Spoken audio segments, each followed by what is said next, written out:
सही है। हमने पढ़ा था लेंज लॉ, और लेंज लॉ के बाद मैंने आपको कहा था कि इसको हम दोबारा से थोड़ा मजीद डिस्कस करेंगे। Lenz law. अच्छा, पहले तो ये चीज याद कर लें कि लेंज लॉ जो है ना, ये एनर्जी की कंजर्वेशन करता है, law of conservation of energy को फॉलो करता है। Law of conservation of energy, ठीक है। एनर्जी की एनर्जी की कंजर्वेशन को फॉलो करता है, सही है। अच्छा, लेंज लॉ हमने पढ़ा था कि पहली बात तो ये आपने अप्लाई कब करना है, ये आपने तब अप्लाई करना है जब फ्लक्स चेंज हो रहा हो, व्हेन फ्लक्स इज चेंजिंग, तब आपने ये अप्लाई करना है। फ्लक्स कांस्टेंट हो तो उस टाइम आपने अप्लाई नहीं करना, सही है। ये चीज आपने याद रख लेनी है। रेड मार्कर पता नहीं कहाँ गया। चलो देखो, ये ग्रीन वाला नजर आ रहा है, ये ग्रीन वाला,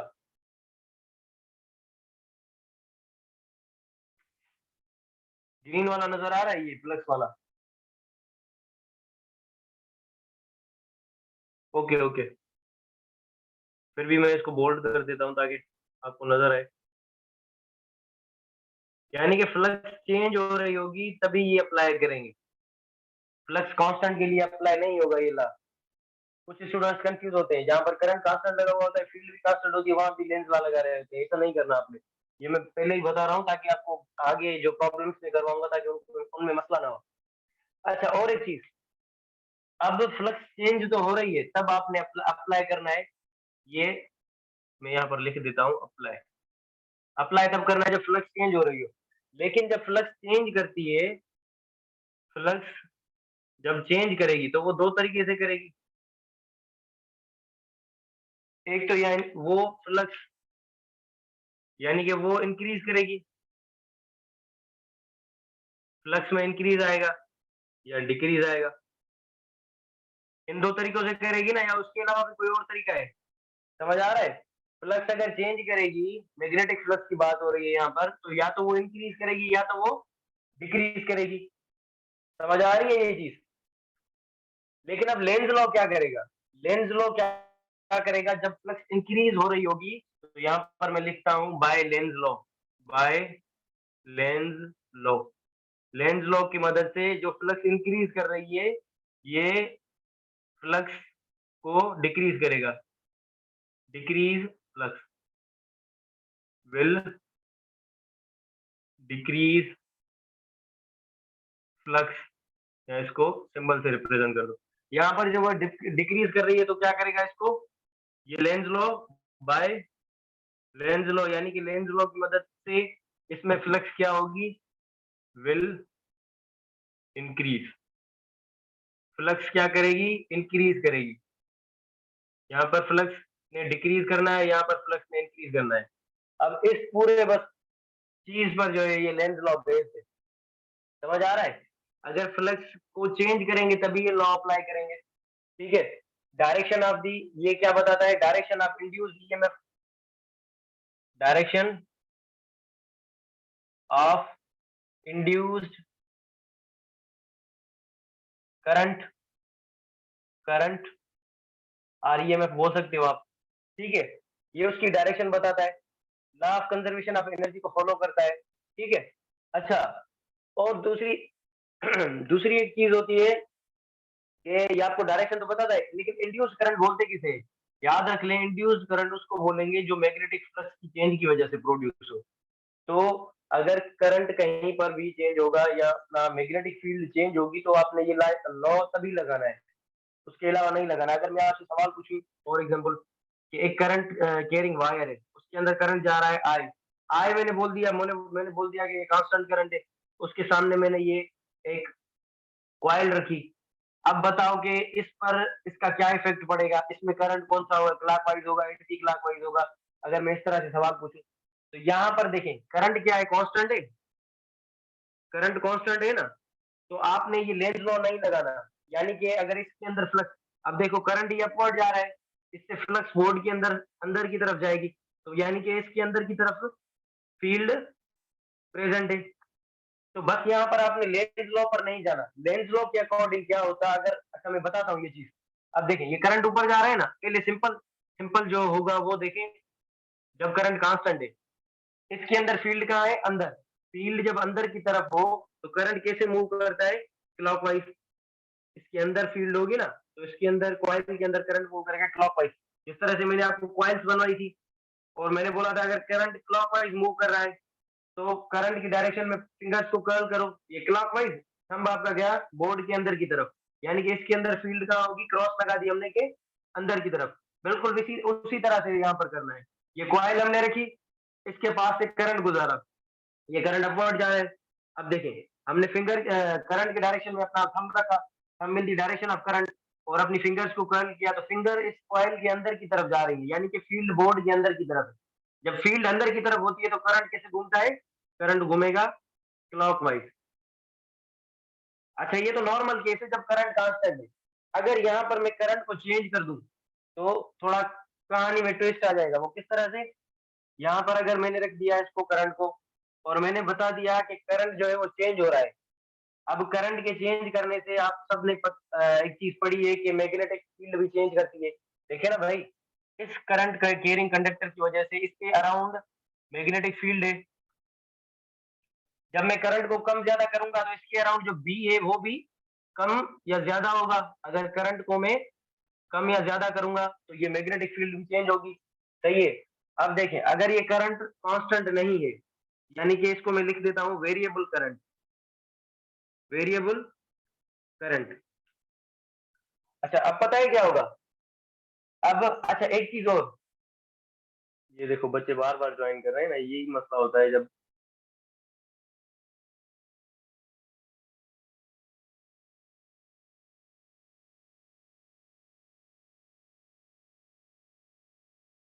वीडियो वगैरह तो सही है ना।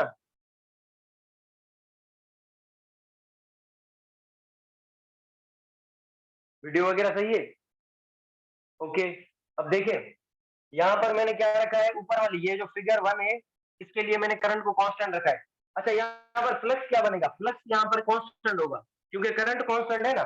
फ्लक्स हम क्या बोलते हैं कि किसी भी कंडक्टर में से मैग्नेटिक लाइंस कितनी क्रॉस कर रही है, तो यहाँ पर जितनी मैग्नेटिक लाइन पहले क्रॉस कर रही होंगी क्योंकि फील्ड चेंज नहीं हो रही। जब करंट कांस्टेंट है ना, आई कांस्टेंट, तो ये बी भी कांस्टेंट होगी। और जब मैग्नेटिक फील्ड कांस्टेंट हो, कॉइल का एरिया भी कांस्टेंट है, तो फ्लक्स क्या बनेगा, फ्लक्स क्या होता है, बी डॉट ए। तो ये भी कांस्टेंट, और ना इस कॉइल को मूव करवा रहे हैं, यानी कि यहाँ पर फ्लक्स कांस्टेंट बनेगा। लेकिन यहाँ पर देखिए मैंने आपको बताया कि करंट को कम करोगे तो मैग्नेटिक, करंट को कम ज्यादा करोगे तो मैग्नेटिक फील्ड चेंज हो जाएगी। अब इसके अराउंड जो फील्ड है ये अपवर्ड, और इसके ये भी फील्ड जो होगी इसके कॉइल के अंदर की तरफ होगी। ये तो समझ आ रहा है ना, ये तो निकाल लोगे, ये तो सिंपल है। किस तरह से निकालना है, place your thumb in the direction of current, curl your fingers, fingers को कर्ल करोगे थंब इसकी डायरेक्शन में रखकर तो ये बोर्ड के अंदर की तरफ जाएंगी। यानी कि इस कॉइल के अंदर भी क्या होगा, इस कॉइल के अंदर भी हमारी जो मैग्नेटिक फील्ड लाइन है वो अंदर की तरफ होगी। अब देखिए होगा क्या, सारा कुछ सेम होगा, सिर्फ एक पॉइंट पर जो है ना वो चेंज आएगा। यहाँ पर हमने रखा है करंट वेरिएबल। जब मैं करंट को कम ज्यादा करूंगा ना तो ये थोड़ी देर के लिए फील्ड लाइंस जो है ये कम ज्यादा हो जाएंगी। फॉर एग्जाम्पल ये कम हो गई, फिर मैंने करंट को बढ़ाया फिर ये ज्यादा हो गई, फिर मैंने इसको कम किया फिर ये कम हो गई, फिर मैंने करंट को बढ़ाया फिर ये ज्यादा हो गई। तो इस तरह से करने से हमारी फील्ड चेंज हो रही है, यानी कि फील्ड चेंज हो रही है। तो फील्ड के चेंज होने से हमारा क्या प्रोड्यूस होता है, हमारा प्रोड्यूस होता है फ्लक्स। फील्ड के चेंज होने से क्या प्रोड्यूस होता है, फ्लक्स। और फ्लक्स के चेंज होने की वजह से क्या प्रोड्यूस होगा हमारा, फ्लक्स के चेंज होने की वजह से ही हमारा प्रोड्यूस होता है इंड्यूस करंट या इंड्यूस ईएमएफ। और इंड्यूस ईएमएफ का डायरेक्शन या इंड्यूस करंट का डायरेक्शन आप नॉर्मली नहीं बता सकते, यानी कि ये आप इस तरह से नहीं कर सकते कि अभी ये क्लॉकवाइज, ये क्लॉकवाइज होना चाहिए था, अभी आप इस तरह से बोलोगे ये क्लॉकवाइज होना चाहिए था, लेकिन ये अब होगा नहीं। वो क्यों नहीं होगा, क्योंकि फ्लक्स चेंज कर रही है। फ्लक्स चेंज करेगी तो इसके अंदर जो करंट बनेगा वो इंड्यूस करंट इंड्यूस होगा, और करंट इंड्यूस होगा तो वो फ्लक्स को अपोज करेगा। अब देखें अगर मैं बोलूं कि यहाँ पर वेरिएबल करंट है और मैं करंट को इंक्रीज कर रहा हूं, पहली कंडीशन, अगर मैं करंट को क्या करूं, इंक्रीज, अगर मैं करंट को इंक्रीज करूंगा तो इस बोर्ड के अंदर अंदर जो मैग्नेटिक फील्ड लाइंस जा रही है वो भी जो है मजीद इंक्रीज करेंगी, यानी कि स्ट्रॉन्ग होगी, यानी कि इस तरह बन जाएगा ये, इस तरह से, इस तरह से, इस तरह से। तो जब ये इसके अंदर से इंक्रीज कर रही होगी, यानी कि मैग्नेटिक फील्ड भी, फ्लक्स भी इंक्रीज कर रहा होगा। तो अब देखिए यहाँ पर हमने क्या पढ़ा है, मैग्नेटिक फील्ड इंक्रीज कर रही है यानी कि फ्लक्स भी इंक्रीज कर रही है। लेंज लॉ के अकॉर्डिंग हमें क्या करना है, लेंज लॉ के अकॉर्डिंग अगर फ्लक्स हमें इंक्रीज हो रही है तो उसे क्या करना है, लेंज लॉ अप्लाई करके फ्लक्स को डिक्रीज करना है। अब फ्लक्स को डिक्रीज किस तरह से करेंगे, अगर मैं आपसे एक सवाल पूछूं, एक क्वाइल है, सही है, इसमें से पहले फ्लक्स अंदर अपना फील्ड अंदर की तरफ है, यानी कि इसमें करंट क्लॉकवाइज घूम रहा है, क्लॉकवाइज अगर करंट इसमें घूम रहा है तो इसमें फील्ड अंदर की तरफ है। लेकिन अगर मैं क्या करूं कि किसी तरह से इस करंट को रिवर्स करूं या इसकी बराबर में कुछ इस करंट इस डायरेक्शन में शो करूं, सपोज कि यहाँ पर रखते हैं इसको, अगर मैं यहाँ पर कंडक्टर रखूं तो डाउनवर्ड डायरेक्शन में, तो थंब रखो इसके डाउनवर्ड डायरेक्शन में और फिंगर्स को कर्ल करो, तो ये यहाँ से बोर्ड के अंदर की तरफ जाएंगी और यहाँ से बाहर निकलेंगी लाइन। अगर मैं बोलूं कि मैग्नेटिक फील्ड दोनों की इक्वल है, तो ये वाली इनटू दी पेज है और ये वाली आउट ऑफ दी पेज है, तो ये दोनों आपस में क्या हो जाएंगी, कैंसिल। ये आपको समझाने के लिए कॉन्सेप्ट दे रहा हूँ। अब देखें, जब फील्ड बोर्ड के अंदर की तरफ होगी ना, तो आपने करंट वो चूज करना है जो फील्ड को बाहर लेकर आए, ताकि वो अपोज करे। एक बंदा यहाँ से फोर्स लगाएगा, दूसरा बंदा यहाँ से फोर्स लगाएगा, तभी तो उनका फोर्स कैंसिल होगा। अगर मैं इसमें करंट इसकी तरह से क्या कर दूं, इसमें करंट में क्लॉकवाइज रख दूं ना, तो क्लॉकवाइज की फील्ड भी अंदर की तरफ बनेगी, तो ये फ्लक्स को इंक्रीज डिक्रीज करने की बजाय ये और इंक्रीज कर देगा। लेकिन हमें लेंज लॉ को फॉलो करना है, तो हमें फ्लक्स को डिक्रीज करवाना है, और फ्लक्स को डिक्रीज तभी करवा सकते हैं हम जब फील्ड को हम बाहर लेकर आए। तो फील्ड फील्ड बाहर कैसे आएगी, फील्ड बाहर तब आएगी हमारी जब किसी कॉइल के अंदर करंट को हम क्या करेंगे, एंटी क्लॉकवाइज मूव करवाएंगे, तभी हमारी फील्ड बाहर की तरफ आएगी। क्लॉकवाइज की एंटी क्लॉकवाइज की तरफ मूव करवाएंगे तो इसकी जो फील्ड बनेगी वो बाहर की तरफ बनेगी। तो इस पर हमें फ्लक्स को डिक्रीज करने के लिए करंट जो हम बनाएंगे या इसमें जो करंट प्रोड्यूस होगा वो कौन सा बनेगा, वो बनेगा एंटी क्लॉकवाइज। तो इसका क्या बनेगा, एंटी क्लॉकवाइज। ये मैंने डिटेल में करके आपको समझाया ताकि ये चीज समझ आए, बाकी ये सिंपल सिंपल है, मैं करवाता जाता हूँ जैसे जैसे थोड़ा टाइम गुजरेगी। मैं आपको एग्जांपल दे रहा था एक, और उसके बाद ये आ गया, ये समझ आ गया। अभी आई होप के क्लियर हुआ होगा, उस दिन तो जल्दी जल्दी में हमने कर लिया था। लेंज लॉ इसी तो कहते हैं कि इंड्यूस ईएमएफ जो चेंज है करंट की चेंज का, उसको हम अपोज करें, और करंट की घटाई, सही है। अच्छा, मैंने क्या कहा था उस दिन, मैंने आपको कहा था कि लेंज लॉ इसको क्या करते हैं, इसकी डेफिनेशन हमने लिखी थी, Lenz law will apply is to oppose the cause producing it, यानी जो इसको बना रहा है ना, इसको ही खत्म करने की कोशिश करेगा, oppose the cause producing it. आपने वो मूवी देखी होगी, मैंने उस दिन भी आपको एग्जांपल दिया था, ये रोबोट वाली। तो रोबोट वाली में जो उसे बना रहा है ना, तो लास्ट में क्या करता है, वो उसी को खत्म करने की कोशिश करता है। तो इस तरह से बस एग्जांपल याद कर लो। तो हमारे हमें जो टीचर एक पढ़ाता था, उसने उसने तो हमें इस तरह से याद करवाया था। और ये अपना फिजिक्स वाला की भी उसने वीडियो बिल्कुल देखी थी। तो उसने कहा था कि जो सन है वो फादर को मार रहा है, यानी कि सन किल्स फादर। तो इस तरह से याद करो कि करंट जो बनेगा ना, वो फ्लक्स की चेंज की वजह से बनेगा। तो सॉरी, फ्लक्स की चेंज की वजह से अपना, सॉरी, करंट की, अगर करंट को चेंज करोगे तो फ्लक्स की चेंज होगा, फ्लक्स को चेंज करोगे तो करंट, ये दोनों पॉसिबिलिटीज है। तो किसी भी तरह से अगर करंट प्रोड्यूस हो रहा है ना, तो जिस चीज की वजह से वो प्रोड्यूस होगा वो उसी को खत्म करना चाहेगा, सही है। बाकी ये बिल्कुल सिंपल है, इसमें कोई इतना परेशानी वाली बात नहीं है। क्या करना है, हमेशा ये अपोज करेगा किसको, जो इसे बना रही है, डायरेक्शन ऑफ इंड्यूस करंट के लिए यूज होता है, law of conservation of energy को फॉलो करता है। फ्लक्स को क्या करेगा, करंट बनेगा फ्लक्स की इंक्रीज या डिक्रीज की वजह से। जब इंक्रीज करेगी तो लेंथ लॉ लगाकर हमें फ्लक्स इस तरह से एडजस्ट करनी है कि फ्लक्स डिक्रीज करे, और अगर डिक्रीज कर रही है तो इस तरह से हमें लगाकर लेंथ लॉ जो है फ्लक्स को रखना है ताकि फ्लक्स इंक्रीज करे, सही है। क्लियर हुआ, समझ आया?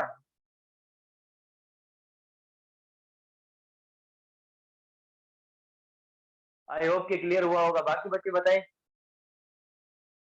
जिनको रहा हो। आपको क्लियर हो गया, अच्छी बात है। अच्छा, ये चीज आपने देखनी है, इसकी वजह से मैंने सबसे पहले ये चीज बताई है। मैंने आपको ये बताया कि अगर करंट कांस्टेंट हो तो आपने ये चीज देखनी है, हर जगह पर ये लेंज लॉ नहीं लगाना।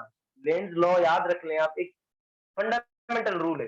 लेंज लॉ अप्लाई होगा इंड्यूस चीजों के लिए। इंड्यूस यानी कि जो किसी चीज की वजह से, किसी चेंज की वजह से पैदा हो रही है, और फ्लक्स की चेंज की वजह से। लेकिन जहां पर भी फील्ड कांस्टेंट हो, करंट कांस्टेंट हो, आप देखो अगर, तो वहां पर उसको अप्लाई नहीं करना। यहाँ पर भी फील्ड को मैं इंड्यूस कर सकता हूँ। यहाँ पर क्या करूं, इस कॉइल को दूर लेकर जाऊं फिर पास लेकर आऊं, दूर लेकर जाऊं फिर पास लेकर आऊं, तो इसके अंदर फिर फ्लक्स चेंज हो जाएगा। क्योंकि करंट कैरिंग वायर से दूर जाने से फील्ड कम होती है। करंट कैरिंग जो वायर होती है हमारी, जो करंट जो है अगर कैरी कर रही होती है, उससे हम दूर जाते हैं तो वो क्या करती है, उसमें मैग्नेटिक फील्ड डिक्रीज करती है। अगर मैं पानी पी लूं। क्लियर हुआ? बोर्ड पर कोई ऐसी चीज जो क्लियर ना हुई हो, समझ ना आ रही हो? Is everything clear? अगर आपके पास वीडियो क्लियर है तो आप स्क्रीनशॉट ले लें काइंडली, क्योंकि भाई अभी नहीं है यहाँ पर, वरना मैं उसे बोल देता कि स्क्रीनशॉट ले लेता। मैं ट्राई करता हूँ, दूसरा फोन लेकर आता हूँ, फिर उससे स्क्रीनशॉट लेता हूँ।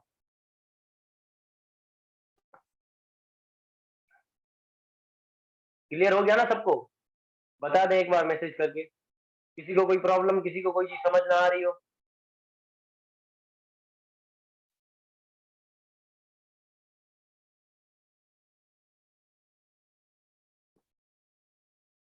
चलो, मुकद्दस को क्लियर हो गया, बाकी बच्चे?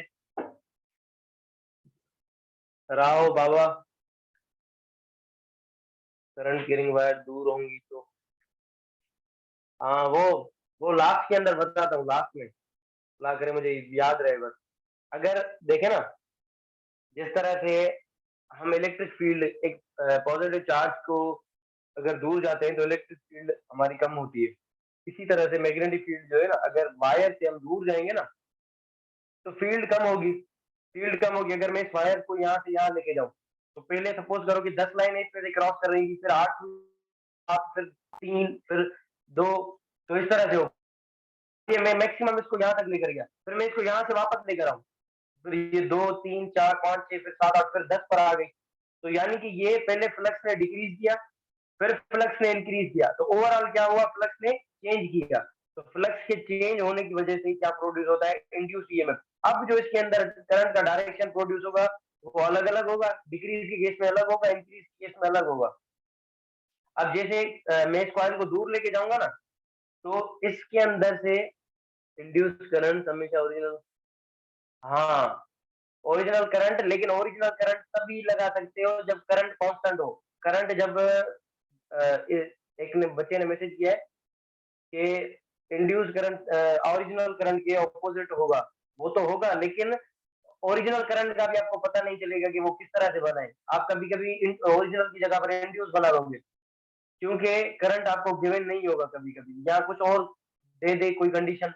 तो फिर इतना कोई मुश्किल नहीं है, चीजें आती जाएंगी। मैं आपको प्रॉब्लम करवाता हूँ इस पर, आराम से हो जाएगा। बस मैं एक सेकंड फोन लेकर इसका स्क्रीनशॉट ले लूँ मैं।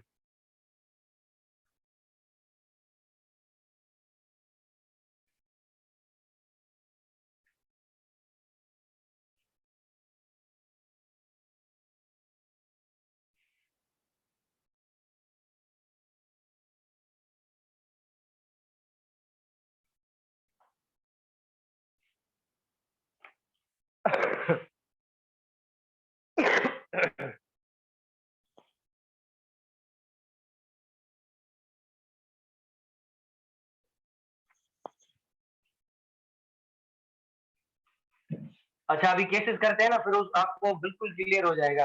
इतना कोई मुश्किल वाली बात है ही नहीं, परेशानी वाली बात कोई है ही नहीं। जब मेरा तो वैसे भी सिंपल ही होता है कि जो कॉम्प्लेक्स चीज है ना उसको भी सिंपल कर दो ताकि ये समझ आए बस। एक अल्बर्ट आइंस्टाइन का कोटेशन है कि, एक अल्बर्ट आइंस्टाइन का कोटेशन है, पता है क्या है? वो अल्बर्ट आइंस्टाइन ने कहा था कि अगर आप कोई भी चीज एक 6 साल वाले बच्चे को नहीं बता सकते तो आप उसको खुद नहीं समझ सकते। यानी कि वैसे प्रैक्टिकली हर बच्चे की इंटेलिजेंस थोड़ी अलग होती है, हर बच्चे की जो ब्रिंगिंग होती है वो अलग होती है। लेकिन हमें अगर ऐसा माइंडसेट मिल जाए, अच्छा अगर आपने किसी को पढ़ाया हो ना तो आप नोट करोगे, अगर आप किसी को पढ़ाओगे ना तो आपके माइंड के अंदर खुद ही जो है सवाल आएंगे कि ये किस तरह से होगा, ये किस तरह से होगा, ये क्यों हो रहा है, ये इसको ये ऐसे क्यों नहीं हो रहा, तो इस तरह के सवाल आएंगे और आपको मजीद क्लियर होगा। तो हमारा एक टीचर था, यानी कि जब मैं मैट्रिक के अंदर था तो वो मुझे कहता था कि जब भी कोई टॉपिक समझना है ना तो किसी दूसरे को पढ़ा लो। तो आपके दिमाग के अंदर सवाल आएंगे, फिर वो आप ढूंढोगे, फिर जो है ना आपको वो मजीद टॉपिक क्लियर हो जाएगा। आपके एमडी गेट वाले बच्चों के पास तो वैसे भी टाइम नहीं होता, लेकिन ये मैं ऐसी आपको एक चीज बता रहा था। सही है। अब एक देखें, इसको मैंने सिंपल तो आप तरीके से बता दिया, लेकिन अब ये इसको अगर देखना हो, हमें कुछ प्रॉब्लम्स वगैरह देखने हो तो किस तरह से, अगर सपोज करो कि ये फील्ड यहाँ पर अंदर की तरफ है, यहाँ पर क्या है, फील्ड अंदर की तरफ, ये लेंस लॉ की प्रैक्टिस चल रही है अभी।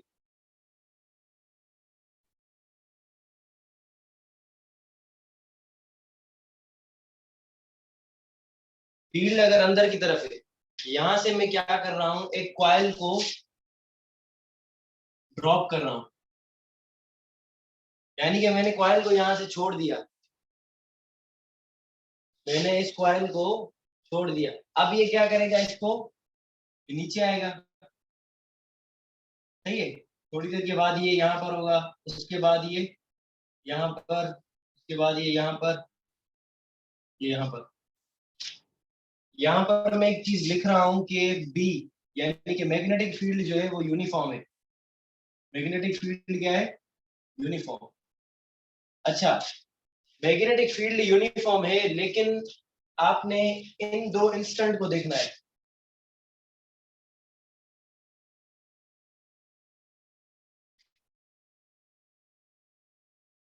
मैग्नेटिक फील्ड तो यूनिफॉर्म है, अगर मैं इनको शेप्स को नाम दूं, फॉर एग्जांपल 1 2 3, सही है, और ये 4, ये 4 बिल्कुल जो है ना एग्जिट मोड पर है।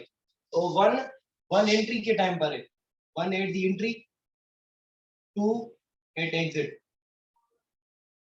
अभी एंट्री एग्जिट आपको क्यों बता रहा हूँ, ये किस चीज के लिए।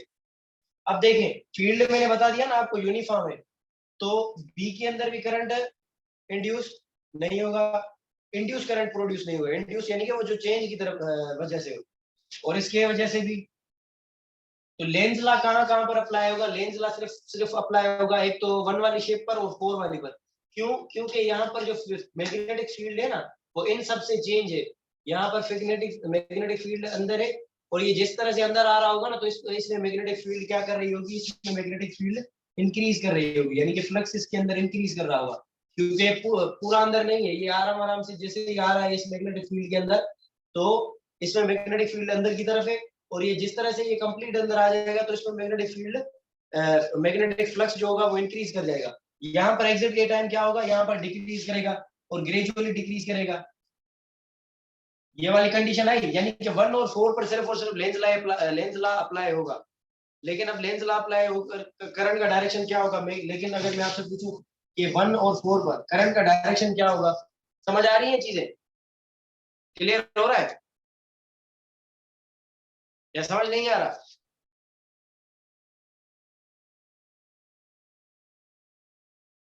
फील्ड यूनिफॉर्म है, जब फील्ड यूनिफॉर्म होगी और कंडक्टर उसमें अंदर ही मूव कर रहा है, यहाँ पर भी फील्ड कांस्टेंट, यहाँ पर भी फील्ड कांस्टेंट, सही है। सपोज करो यहाँ पर इसमें से दो मैग्नेटिक फील्ड लाइंस क्रॉस कर रही, ठीक है।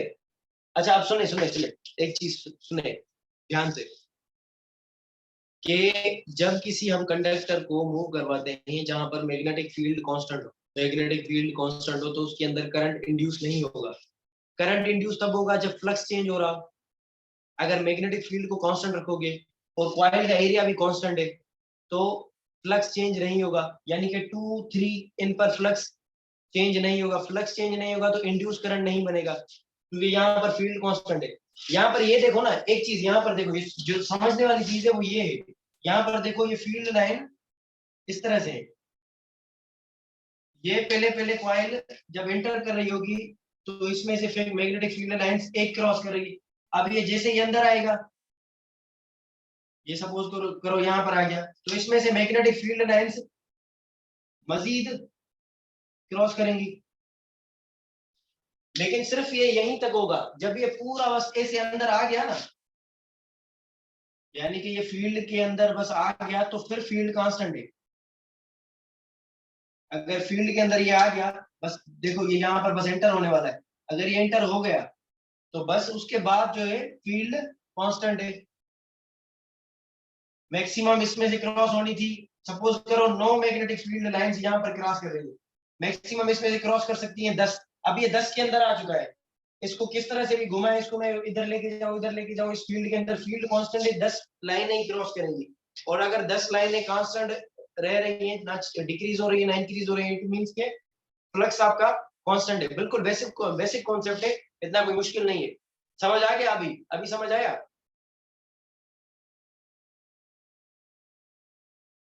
अभी समझ आ गया? मुकद्दस क्लियर हुआ? Okay, good good. अच्छा, आप देखें, अब आपने खुद ने सोचना है कि ये कॉइल जब यहाँ पर पहुंचेगी तो यहाँ पर क्या कर रहा है। पहले पहले आप कंडीशन लिखें, यहाँ पर क्या हो रही है, फ्लक्स इंक्रीज हो रही है, सही है। यहाँ पर देखें, यहाँ पर इसमें से जब ये बाहर निकलेगा तो मैग्नेटिक फील्ड लाइंस इसमें से क्रॉस होना कम हो जाएंगी, तो फ्लक्स क्या करेगी, डिक्रीज करेगी। अच्छा, अब लेंज लॉ लगाकर हमें करना क्या है, हमें क्या करना है, लेंज लॉ अप्लाई करना है, और उसको लॉ को अप्लाई करके हमें करना क्या है, इस फ्लक्स को क्या करना है, डिक्रीज करना है। फ्लक्स को क्या करना है, डिक्रीज। और इस फ्लक्स को क्या करना है हमें, इंक्रीज। तो अब ये किस तरह से होगा, ये होगा करंट की डायरेक्शन की वजह से। अब देखें एक चीज, अगर कॉइल, जो हमने पढ़ा था, अगर कॉइल क्लॉकवाइज मूव कर रही है, ओ सॉरी, करंट अगर आई क्लॉकवाइज है, करंट अगर क्लॉकवाइज है, तो फील्ड कहां बनेगी, फील्ड बनेगी हमारी अंदर की तरफ। ये मैंने क्रॉस लगा दिया। बी हमने लिखा यहाँ पर इनवर्ट। अगर एंटी क्लॉकवाइज होगा तो ये करंट क्या बनेगा, ये करंट मैंने बनाया है एंटी क्लॉकवाइज। फील्ड इसकी कहां पर बनेगी, ये बनेगी आउटवर्ड, और इसको मैंने सर्किल के साथ शो कर दिया। अब ये मैंने इस वजह से लिखा है ताकि फिर से आपको याद ना दिलाना पड़े। अब देखें, यहाँ पर जब इसमें से फील्ड लाइंस क्रॉस कर रही है, यानी कि इसमें से जब फ्लक्स इंक्रीज कर रहा है तो फ्लक्स को डिक्रीज करना है, फ्लक्स को डिक्रीज करना है। अब मैग्नेटिक फील्ड लाइंस कहां पर है, अंदर की तरफ। जब मैग्नेटिक फील्ड लाइंस अंदर की तरफ है तो हमें फ्लक्स को डिक्रीज करने के लिए मैग्नेटिक फील्ड लाइंस को बाहर लाना पड़ेगा, मैग्नेटिक फील्ड लाइंस को बाहर लाना पड़ेगा। अब जब हमें मैग्नेटिक फील्ड लाइंस को बाहर लाना पड़ेगा तो करंट यहाँ पर मैं क्या बनाऊंगा, इसके अंदर जो करंट इंड्यूस होगा वो क्या होगा, एंटी क्लॉकवाइज। इसके अंदर जो इंड्यूस होगा करंट वो क्या होगा, एंटी क्लॉकवाइज, क्योंकि फ्लक्स की चेंज को अपोज करना है। यहाँ पर फ्लक्स इसके अंदर आने की वजह से लाइनें ज्यादा क्रॉस करेंगी और फ्लक्स इंक्रीज करेगा, फ्लक्स को डिक्रीज करना है। फ्लक्स डिक्रीज तब होगा जब मैग्नेटिक फील्ड लाइंस अंदर की तरफ जा रही है ना। अब देखो, मैग्नेटिक फील्ड लाइन अंदर की तरफ जा रही है, फ्लक्स की चेंज कौन सी है, जो करंट प्रोड्यूस करवा रही है वो है मैग्नेटिक फ्लक्स का इंक्रीज होना। तो आपने फ्लक्स को डिक्रीज करना है। फ्लक्स को डिक्रीज किस तरह से करोगे, कि करंट को ऐसी डायरेक्शन में घुमाओगे, फील्ड बाहर है, ये फील्ड बाहर आएगी और ये फील्ड अंदर है, तो ये एक दूसरे को अपोज करेंगी, तो ये फ्लक्स को क्या करेगी, ये इस फ्लक्स को डिक्रीज करेगी। यानी कि यहाँ पर जो इंड्यूस करंट होगा वो क्या बनेगा, एंटी क्लॉकवाइज। ये वाली चीज समझ आई कि ये किस तरह से हुआ। पहले पहले चेंज देखनी है कि इंक्रीज हो रहा है या डिक्रीज हो रहा है। ये जैसे ही फील्ड के अंदर आ रहा है इसमें से लाइनें ज्यादा क्रॉस कर रही हैं, सही है। अब जैसे ही इसके अंदर से फ्लक्स इंक्रीज कर रहा है तो आपने क्या करना है, फ्लक्स इंक्रीज कर रहा है, लेकिन किस तरह से इंक्रीज कर रहा है, मैग्नेटिक फील्ड के इनवर्ट जाने से। तो आपने इसको अपोज करने के लिए, फ्लक्स को डिक्रीज करने के लिए मैग्नेटिक फील्ड बाहर की तरफ लानी है, जो इस मैग्नेटिक फील्ड के इफेक्ट को खत्म करे।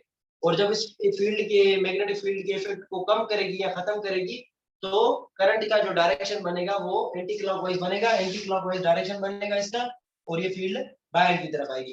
क्लियर हुआ? आई होप कि क्लियर हुआ होगा, इतना कोई मुश्किल नहीं है। क्लियर हुआ? Okay, good good.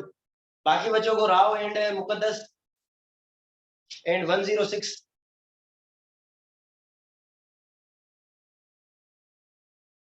Okay okay good. अच्छा अब देखें यहाँ पर फ्लक्स इस फोर्थ वाली शेप पर क्या कर रहा है, फ्लक्स फोर्थ वाली शेप पर डिक्रीज कर रहा है, फ्लक्स डिक्रीज कर रहा है। तो इसे हम लेंज लॉ के अकॉर्डिंग हमें इस फ्लक्स को बढ़ाना है, ठीक है।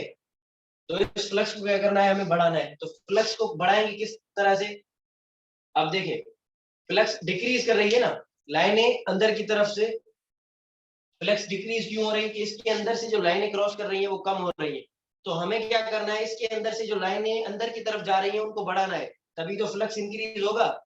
अगर सपोज करें इसको मैं फ्लक्स इस तरह से रखूं, करंट को इसकी तरह से रखूं जिस तरह से हमने पहले रखा है, अगर मैं करंट को एंटी क्लॉकवाइज लेकर आऊं तो ये फील्ड को बाहर लेकर आएगा, इसमें से फ्लक्स पहले ही कम हो रहा है। अब ये बाहर आएंगी और जो थोड़ी बहुत अंदर जा रही है वो एक दूसरे को कर देंगे कैंसिल, तो इसके अंदर से फ्लक्स क्या हो जाएगा, और कम हो जाएगा। लेकिन फ्लक्स यहाँ पर कंडीशन है डिक्रीज कर रहा है, तो हमें क्या करना है, फ्लक्स को इंक्रीज करवाना है। और फ्लक्स को इंक्रीज करवाएंगे तभी जब हम करंट का ऐसा डायरेक्शन रखें कि फील्ड जो लाइन है जो इसके अंदर से क्रॉस कर रही है वो और बढ़े। सपोज करें अगर फ्लक्स को इंक्रीज करना है, इसमें से 2 लाइनें क्रॉस कर रही है, तो मैं इसमें से अगर 6 लाइनें क्रॉस करूंगा तो इसमें क्या होगा, फ्लक्स किसका ज्यादा है, इसका। तो इसका फ्लक्स क्या हुआ, इंक्रीज। अब जब फ्लक्स इंक्रीज करना है तो वो हमें किस तरह से करना है, जब इसको मैं करंट को घुमाऊंगा क्लॉकवाइज डायरेक्शन के अंदर तो फील्ड बनेगी अंदर की तरफ। तो जब इसको मैं घुमाऊंगा इंड्यूस करंट को, जो इसके अंदर करंट इंड्यूस होगा वो बनेगा क्लॉकवाइज डायरेक्शन के अंदर। क्लॉकवाइज डायरेक्शन के अंदर जो है कॉइल के अंदर प्रोड्यूस होगा, जिसकी वजह से फील्ड अंदर की तरफ बनेगी। तो जो इसके अंदर से लाइनें कम हो रही थी वो अंदर से फ्लक्स इसके अंदर से इंक्रीज कर जाएगा, और करंट की कौन सी डायरेक्शन की वजह से होगा, क्लॉकवाइज डायरेक्शन की वजह से। तो इंड्यूस करंट जो होगा वो क्लॉकवाइज डायरेक्शन में होगा लेंज लॉ के अप्लाई करने के बाद। क्लियर हुआ ये। एक मैग्नेटिक वाला केस भी समझाता हूँ, बिल्कुल सिंपल है।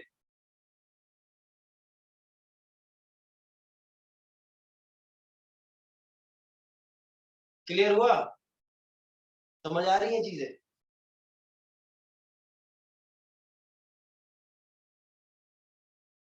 ओके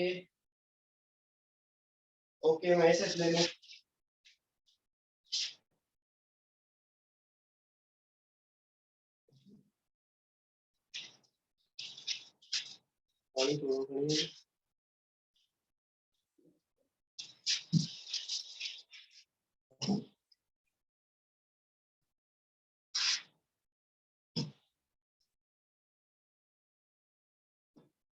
ये वाली चीज समझ ले कि अगर यूनिफॉर्म मैग्नेटिक फील्ड में किसी कॉइल को अंदर लाएंगे ना, सपोज करो कि मैग्नेटिक फील्ड लाइन क्या है, यूनिफॉर्म है। तो अगर कॉइल को जब हम एंटर कर रहे होंगे तो इसमें से फ्लक्स की लाइनें इंक्रीज कर रही होंगी, और जब ये कंप्लीट अंदर आ जाएगा तो फ्लक्स इसका कांस्टेंट हो जाएगा, फिर इंड्यूस करंट वगैरह कुछ नहीं होगा।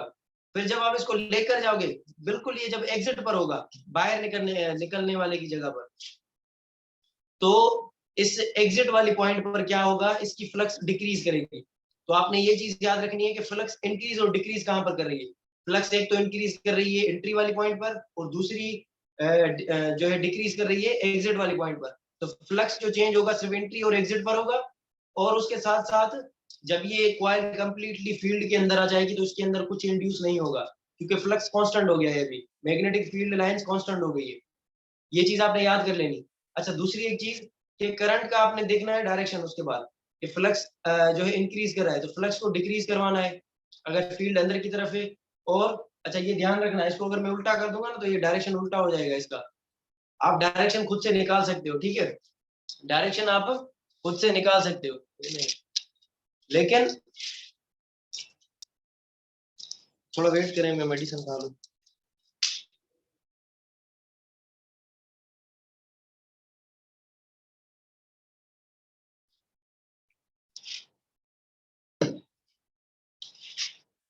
सही है। अच्छा एक मैग्नेट वाला केस देंगे, बिल्कुल सिंपल है वो, मैग्नेट वाला आपको ऐसे ही समझ आ जाएगा, और उसको मैं जो है वो थोड़ा वे भी उसका चेंज करते। यहाँ पर हमने एक लिया बार मैग्नेट, क्या बार मैग्नेट, यहाँ मैंने इसका रखा नॉर्थ पोल, यहाँ पर साउथ पोल, और इसको कॉइल को मैंने यहाँ पर ये सस्पेंड कर दिया, ठीक है। अब एक चीज देखें, यहाँ पर मैं मैग्नेट बनाऊं ताकि आपको और समझ आ जाए। क्या पता आप भूल गए हो ईद के दिनों के बाद। मैग्नेटिक फील्ड लाइंस नॉर्थ से निकलती है और साउथ में एंटर करती है, ये चीज पता है आपको, और ये इस तरह से होती है।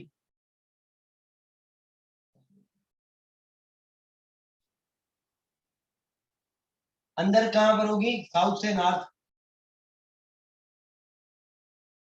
साउथ से नॉर्थ। अच्छा, एक चीज अगर मैं यहाँ पर पूछूं आपसे कि मैग्नेटिक फील्ड स्ट्रॉन्ग कहां पर है, बाहर मैग्नेट के अंदर या बाहर मैग्नेट के बाहर?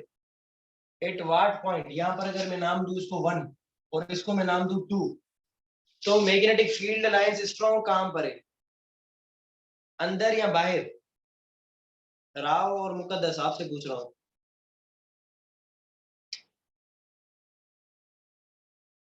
मैग्नेटिक फील्ड लाइंस इसके अंदर स्ट्रॉन्ग, अपना मैग्नेटिक फील्ड इसके अंदर स्ट्रॉन्ग होगी या बाहर? नहीं आ रहा समझ? Inside, very good, very good, very good, very good. ठीक है, अब इनसाइड क्यों? याद रख लें, जब ये लाइनें, इनके दरमियान डिस्टेंस कम हो, सपोज करो ये मैंने लाइन ड्रॉ की, दूसरी मैंने लाइन ड्रॉ की इस तरह से, और तीसरी मैंने लाइन ड्रॉ की इस तरह से। अब इसके अंदर जो फील्ड है वो सबसे कम है, उसके बाद इसमें फील्ड थोड़ी, इसको इस तरह से लिखो, इसमें फील्ड सबसे कम, इसमें कुछ ज्यादा, और इसमें सबसे ज्यादा। यानी कि फील्ड यहाँ पर मैक्सिमम है, उसके बाद यहाँ पर, उसके बाद यहाँ पर। तो यहाँ पर ये जो मैग्नेट है वो नॉर्थ से लाइनें निकलती है और साउथ के अंदर जाती है। यहाँ पर एक चीज देखो, एक चीज क्या हो रही है कि ये जो लाइनें है ना, ये अंदर आकर फिर ये लूप बना रही है। तो मैंने आपको मैग्नेटिक के केस में बताया था कि मैग्नेटिक फील्ड लाइंस लूप्स बनाती है, लेकिन इलेक्ट्रिक फील्ड लाइंस लूप्स नहीं बनाती। ठीक है, अगर ऐसी कोई कंडीशन हो या पूछा जाए एग्जाम के अंदर, सवाल आ जाए कि which of the following is difference between electric field lines and magnetic field lines, तो याद रख लें magnetic field lines produce loops while the electric field lines never produce loops। ठीक है, ये चीज याद रखनी। अच्छा, और मैंने आपको एक चीज बताई थी कि अगर मैं नॉर्थ के सामने नॉर्थ रखूं तो इसकी फील्ड क्या होगी? बाहर, ये बाहर जाना चाहेगा, इसकी फील्ड भी क्या होगी? बाहर। तो एक दूसरे को क्या करेंगे? रिपेल करेंगे। ये भी इसको बोल रहा है दूर जा, ये भी इसको बोल रहा है दूर जा, तो ये दूर ही जाएंगे ऑब्वियसली। सही है। अच्छा, और एक चीज, अगर मैं इसके सामने से यहाँ पर नॉर्थ रखूं, यहाँ पर साउथ रखूं, तो यहाँ पर अगर मैंने नॉर्थ रखा, यहाँ पर साउथ रखा, तो ये नॉर्थ की फील्ड कहाँ होगी? बाहर। अच्छा, साउथ क्या करेगा? इसकी फील्ड होगी अंदर। तो ये जो लाइन है बाहर जा रही है, इनको अपनी तरफ खींचेगा, तो इनको जब अपनी तरफ खींचेगा तो ये मैग्नेट क्या हो जाएंगे? अट्रैक्ट। तो एक चीज आपने समझ आ गई कि कोई भी दो पोल्स हो, ज्यादातर यहाँ से लेते हैं नॉर्थ और साउथ के, ताकि आपको चीजें समझ आ जाए। तो कोई भी दो पोल्स अगर सेम होंगे तो वो रिपेल करेंगे, अगर डिफरेंट होंगे तो अट्रैक्ट करेंगे। मैग्नेट की बात कर रहा हूँ।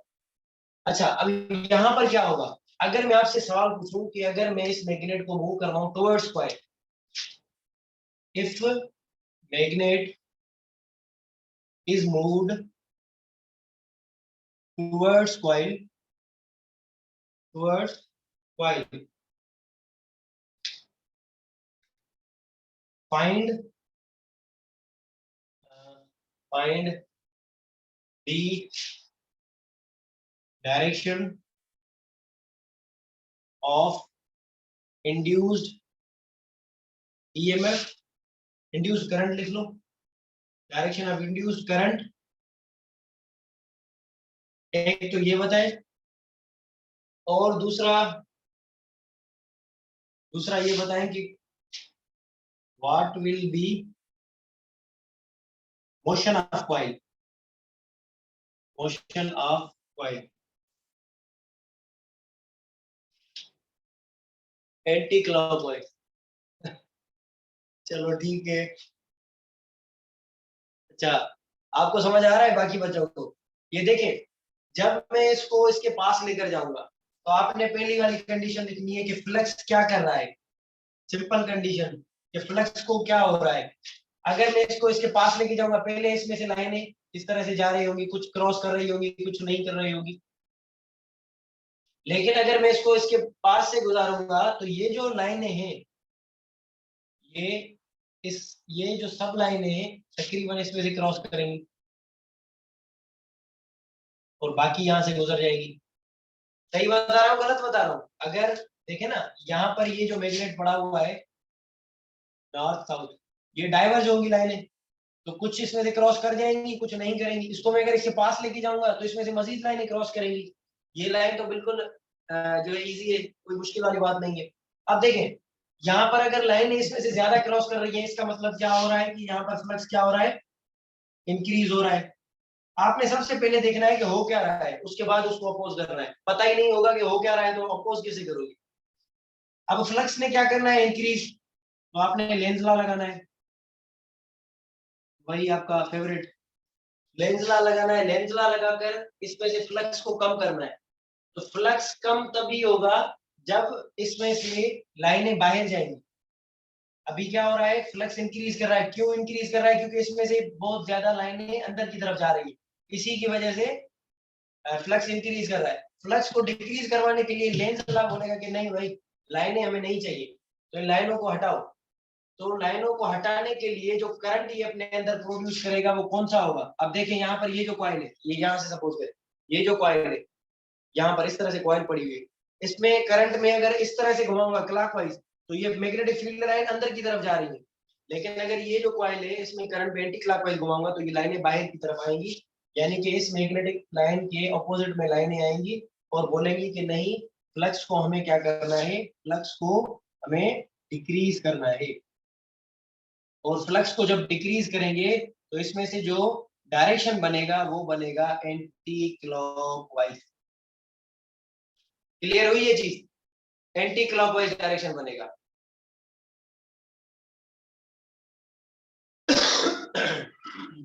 Okay, good. एक और चीज मजे वाली बताऊं, मैंने आपको यहाँ पर ये जो चीज बताई है ना, नॉर्थ नॉर्थ, ये इसी यानी कि फालतू में नहीं बताई। यहाँ पर एक चीज और होगी। मैंने आपको कहा था कि जिस क्वाइल के अंदर करंट क्लॉकवाइज मूव कर रहा हो, जिस क्वाइल के अंदर करंट क्लॉकवाइज मूव कर रहा हो वहां पर पोल जो होता है वो होता है साउथ पोल। कौन सा पोल होता है? वो बिहेव करता है एज अ साउथ पोल। और जहां पर एंटी क्लॉकवाइज मूव करेगा, तो एंटी क्लॉकवाइज को याद करने के लिए भी मैंने आपको एक चीज बताई थी कि फिंगर्स को एंटी क्लॉकवाइज डायरेक्शन में घुमाओ, थंब आपका पॉइंट करेगा टुवर्ड्स आपके नोज, तो ये नोज की तरफ आएगा, एन नोज से और एन नॉर्थ से, तो ये जो बनेगा ये नॉर्थ बनेगा, नॉर्थ पोल। अब जब यहाँ पर एंटी क्लॉकवाइज करंट बना है तो यहाँ पर पोल जो क्रिएट हुआ होगा वो कौन सा पोल क्रिएट हुआ होगा, यहाँ पर क्रिएट हुआ होगा नॉर्थ। और नॉर्थ नॉर्थ को क्या करता है, रिपेल। तो ये क्वाइल थोड़ी देर के लिए इससे दूर जाना चाहेगी। क्वाइल क्या करेगी, इसको what will be motion of the coil, तो ये इससे थोड़ी देर के लिए दूर जाएगी। अब जैसे ये दूर जाएगी ना, और एक चीज होगी, ये क्वाइल दूर जाएगी। मैंने आपको लेंज लॉ के अकॉर्डिंग पहले ही बताया था कि लेंज लॉ के अकॉर्डिंग ना ये किसी कंडक्टर को अपने पास आने देता है, ना ये किसी को दूर जाने देता है। तो ये क्वाइल भी इसी तरह से करेगा, ना इसको पास आने देगा ना दूर जाने देगा। अब जैसे ही ये इसको पीछे क्वाइल जो रिपेल होगी ना, जैसे ही रिपेल होगी तो इसमें से मैग्नेटिक फील्ड लाइंस कम होंगी। मैग्नेटिक फील्ड लाइंस कम होंगी, इसको करंट को बढ़ाना पड़ेगा। ये मैग्नेटिक फील्ड लाइंस को बढ़ाना पड़ेगा, तो डायरेक्शन ऑफ द करंट जो हमें रखना पड़ेगा वो क्लॉकवाइज रखना पड़ेगा। क्लॉकवाइज रखोगे ना तो पोल बन जाएगा साउथ, तो साउथ पोल बनेगा तो ये एक दूसरे को दोबारा अट्रैक्ट करेंगे, तो ये जो कॉइल है ये यहाँ पर ऑसिलेट करेगी। अगर सिर्फ आप थोड़ा इसको मोशन दो तो थोड़ी देर के लिए, for short duration of time. Clear हुआ, समझ आया? ये दूसरा केस भी आपको समझाता हूँ, फोटो कर दीजिए।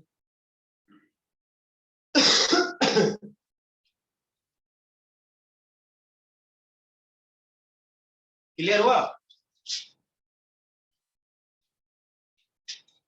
ये तो समझ आ गया ना राव, आपको समझ आया?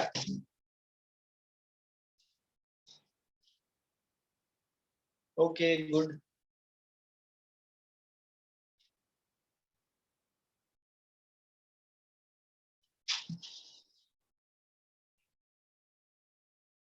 वैसे आप तो एंट्री वाले बच्चे हो, बाकी तकरीबन सारे एंट्री वाले हैं, एक स्टूडेंट है मुकद्दस, वो अभी जो है ना वो अपना उसने फर्स्ट ईयर किया है और बी इंटर के अंदर आई है। तो मुझे जब पहले तो पता नहीं था, तो जब मुझे पता चला था तो मैं तो बोल रहा था कि क्योंकि मैं काफी स्पीड से पढ़ा रहा हूँ चीजें, और उसके बाद भी उसकी क्लियर हो रही होती हैं चीजें और उसको समझ भी आ रहा होता है, तो उसके लिए जो है ना ये अपना एप्रिसिएशन वाली बात है कि उसको क्लियर हो रही है चीजें और ये अपना कर पा रही है। तो मैं तो, अगर मैं होता तो मुझे तो नहीं होती ये क्लियर है, तो अगर कोई इतना स्पीड से पढ़ा था, काफी अच्छी बात है।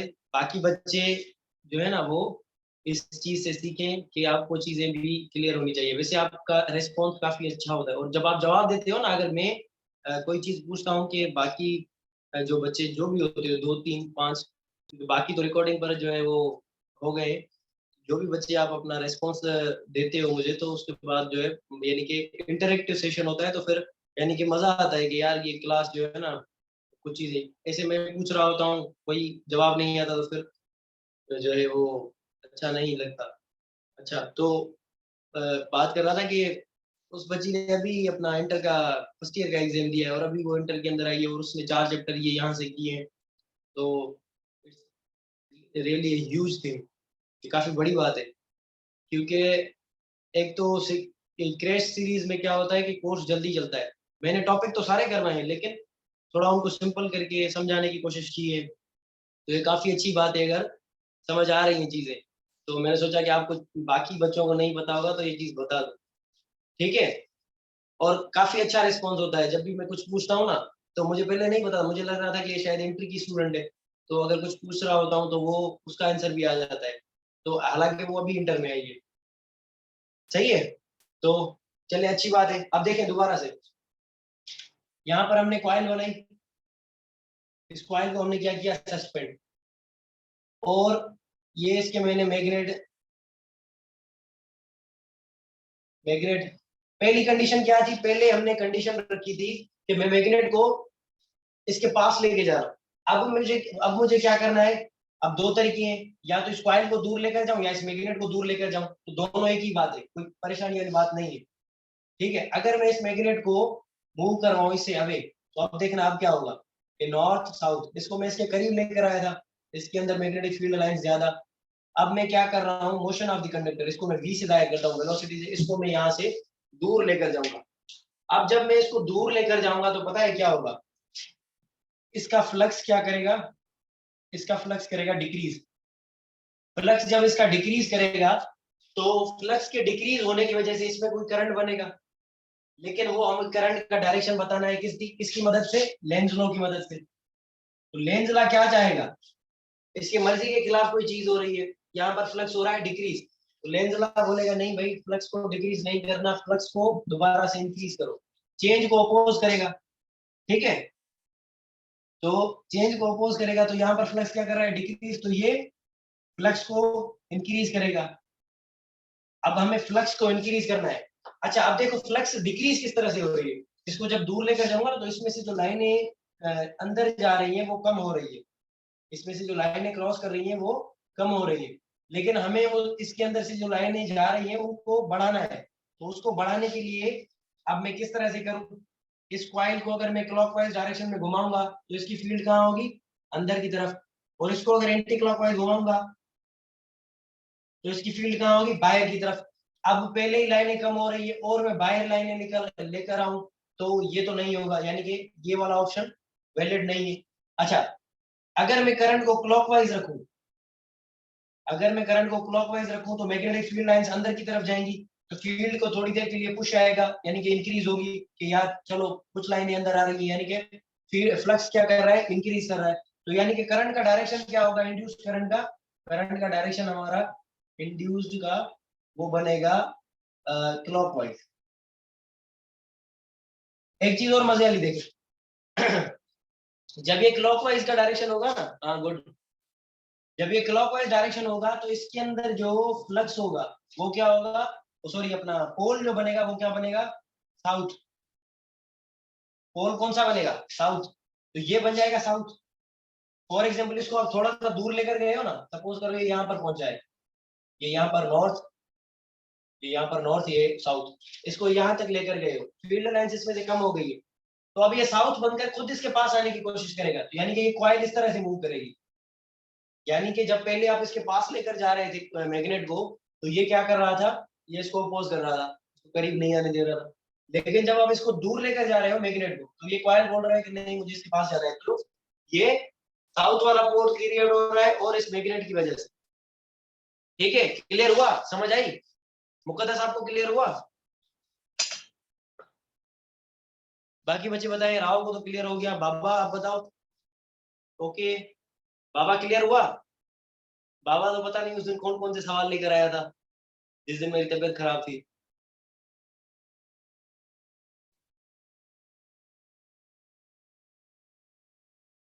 मैं आपकी छुट्टी कर देता हूँ, फिर ये एक बच्चा है जो आ जाता है, यानी कि 4 दिन इसने मजीद पढ़ा है। वैसे थोड़ी फोन खड़ी कैमरा में। अच्छा, एक सवाल मैं और आपसे पूछूं, जल्दी करिए, क्लियर रह गया, बोर्ड दिख मुझे मैच।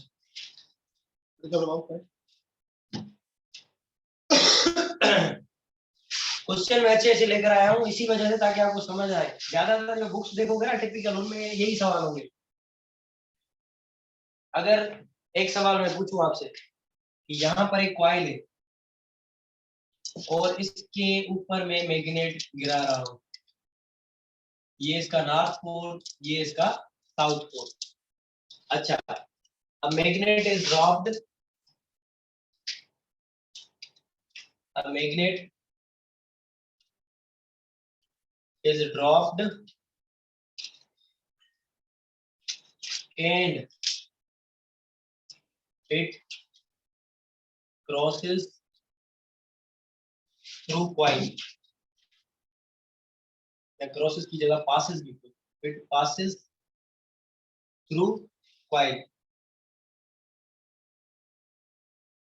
by Lenz law, या मैं हिंट दे रहा हूं आपको कि Lenz law यहां पर अप्लाई होगा। by Lenz law how motion of, इसको मैंने क्या किया है, इसको u इसकी 0 रख दो, यानी कि इसको मैंने ड्रॉप किया है, अब ये v से नीचे आ रहा है। ठीक है, by Lenz law how motion of magnet will be affected, यानी कि लेंज लॉ की मदद से इसकी मोशन किस तरह से अफेक्ट होगी। एक चीज बताएं कि एक्सीलरेशन ग्रेविटी के बराबर होगा, तो ये भी तो मोशन है, मोशन अगर ग्रेविटी से कम ज्यादा हो रही है, सही है, इसकी जो एक्सीलरेशन है, चलो इसको ऐसे नाम दो, दे दो एक्सीलरेशन, इसको एक्सीलरेशन नाम दो, ये एक्सीलरेशन ए से नीचे आ रहा है, इसको ड्रॉपिंग वाली कंडीशन भी हटा दो।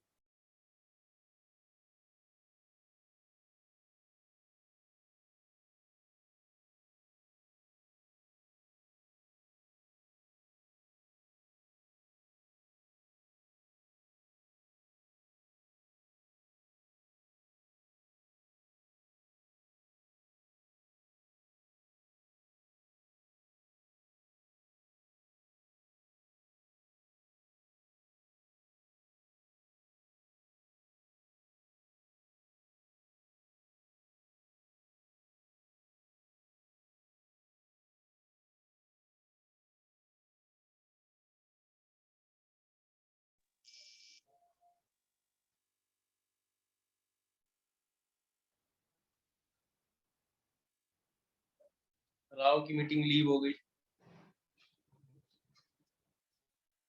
क्लियर है ना वॉइस और वीडियो? वॉइस और वीडियो क्लियर है सबके पास?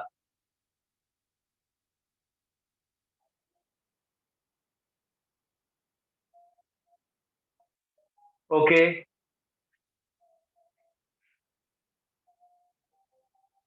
अब ये राव इंटर कर ले जब। एक्सीलरेशन इज इक्वल टू 0, इसमें कौन सी कंडीशन होगी? और दूसरा यही सवाल हो अगर इसके ऑप्शंस भी सेम हो, ये क्वेश्चन नंबर 2 है, ये दूसरी कॉइल है, इसको मैंने यहाँ से ब्रेक कर दिया है, ये कॉइल यहाँ से टूटी हुई है, और इसमें से अगर मैग्नेट में गुजारूं, तो यहाँ पर इन चारों ऑप्शंस में से कौन सा ऑप्शन होगा? यहाँ पर ये कॉइल टूटी हुई है, ये नजर आ रही है कॉइल टूटी हुई, ये कॉइल यहाँ से टूटी हुई है। समझ आ रहा है किसी को? कुछ क्लियर हो रहा है कि कौन सा होगा ऑप्शन? अच्छा, क्वेश्चन नंबर 1 है और ये क्वेश्चन नंबर 2 है। स्टेटमेंट दोनों के लिए सेम, ऑप्शन भी सेम, ग्राफ अलग। यहाँ से जो मैग्नेट पास कर रहा है कॉइल टूटी हुई में से पास कर रहा है। राव समझ आ रहा है? A magnet is passed through coil by Lenz's law. How the motion of a magnet will be affected? Motion of magnet किस तरह से अफेक्ट होगी?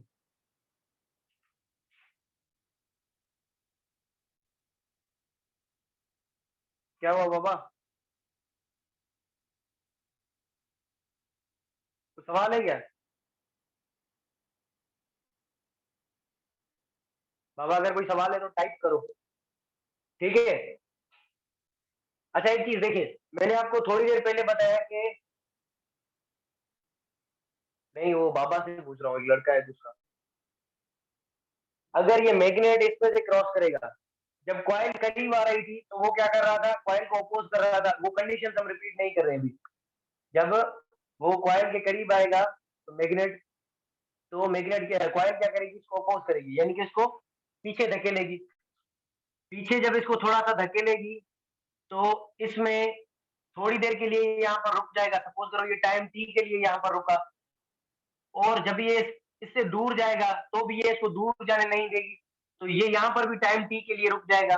अब देखें, यहाँ पर अगर मैं एक चीज ड्रॉप करूं तो वो सीधे गिरेगी जाके, लेकिन यहाँ पर ये चीज थोड़ी रुकी है, तो यहाँ पर क्या होगा?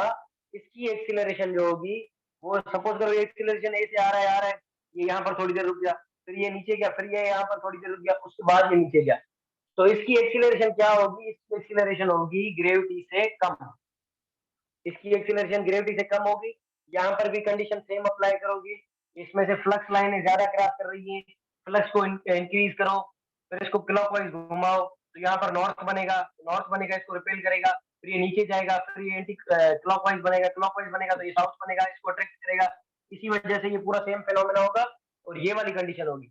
अच्छा, सेकंड क्वेश्चन का जो आंसर है ना, इसको सेकंड वाले को मैं जाहिर कर देता हूँ 2 से, ग्रीन ग्रीन से जाहिर करता हूँ इसका ऑप्शन।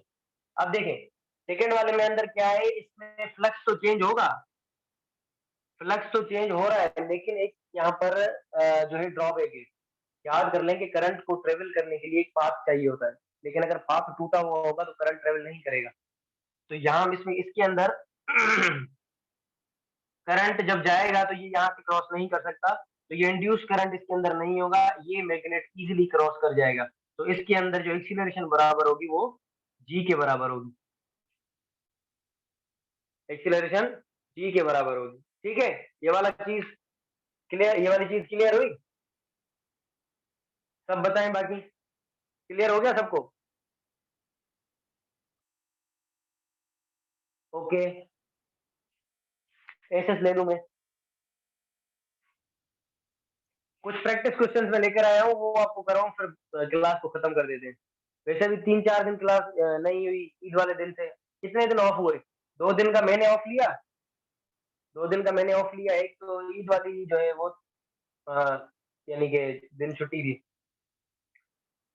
क्लियर हुआ? ये तो समझ आया ना सबको? बाबा आपको क्लियर हुआ?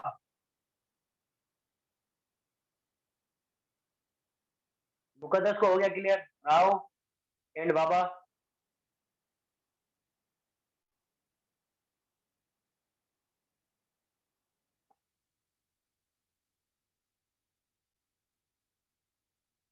ओके, अभी क्लियर है।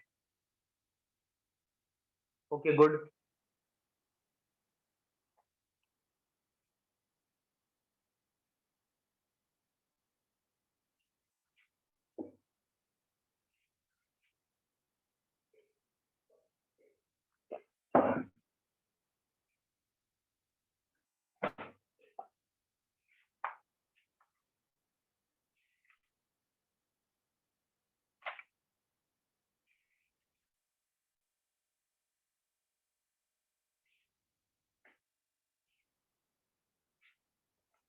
सही है, आज वाला टाइम मैंने सोचा कि लेंस लॉ की दे दूं, क्योंकि अगर मैं बाकी चीजें रिपीट करता तो फिर ये क्लियर नहीं होता। तो ये इसका, और इसके क्वेश्चन ज्यादा होते हैं, फिर ये आपको कंफ्यूज करता।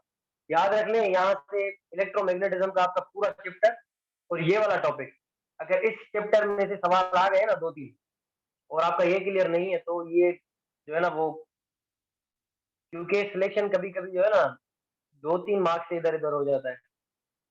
एक मेरा फ्रेंड था, उसके मार्क्स थे ड्यूरिंग 2020 143, मेरे मार्क्स थे 141। जब पहली मर्तबा इंडिकेट हुआ था नेशनल लेवल पर, पूरे पाकिस्तान में एक ही टेस्ट हुआ था, 14th of September I think. तो 143 और 141, उसका 143 पर हो गया था, उसका 143 पर सिलेक्शन हो गया था, मेरा 141 पर नहीं हुआ था, सोचो। और इनिशियल ऑलमोस्ट सेम थी हमारी, इनिशियल ऑलमोस्ट सेम थी। तो 2-3 सवालों को कभी भी अंडर एस्टिमेट मत करना। जिस भी टॉपिक का वेटेज ज्यादा लगे, इसका तो मैं आपको बता रहा हूँ ना, ये जो मैंने 4 चैप्टर्स आपको पढ़ाए हैं, इस पर मैंने टाइम भी ज्यादा दिया है और आपको समझा भी ज्यादा है, याद कर ले। अब मैं कोई इस तरह से वो अपना जैसे बोलते हैं ना नजूमी नहीं हूँ कि आपको जो चीज बोलूँ वो ही आए। जैसे कि आपको अगर आपका टेस्ट हो जाए, आप मैसेज करो सर आपने तो बोला था इन 4 चैप्टर्स में से आएगा, मैंने यही पढ़े थे बस, इस तरह से नहीं होगा। वो दे तो कुछ भी सकते हैं, इतना अगर मुझे पता होता तो मैं खुद नहीं कर लेता पहले ही अटेम्प्ट में। तो अगर सॉरी, अगर आपको मैं बता रहा हूँ कि हाई वेटेज वाली चीजें, ये हाई वेटेज वाली है, तो उन पर आप तवज्जो ज्यादा दो, उसकी प्रैक्टिस ज्यादा करो।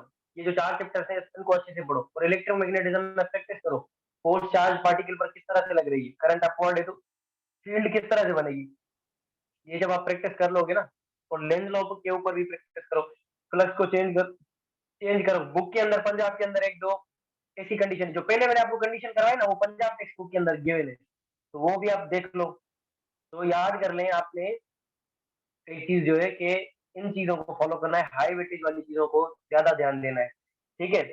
ऐसा नहीं है कि जो चीजें मैं बोल रहा हूँ जरूरी थोड़ी है कि सिर्फ वही आएंगी, पता नहीं वो क्या दे दें, तो हम पीएमसी के मेंबर तो फिलहाल बने नहीं, ठीक है। तो एक एक दो मैं प्रॉब्लम लेकर आया हूँ जनरली इस चैप्टर के, जो शुरू वाले टॉपिक्स थे हमने पढ़े थे।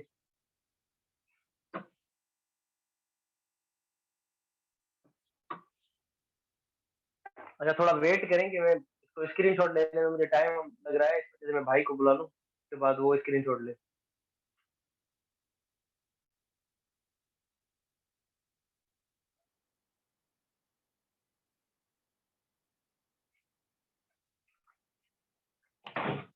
भाकर किती आज, भाकर किती आज, सब दे रहा है, सब दे रहा है, तेरे याची वेळ थोडी देर स्क्रीनशॉट वगैरह बढ़ जा।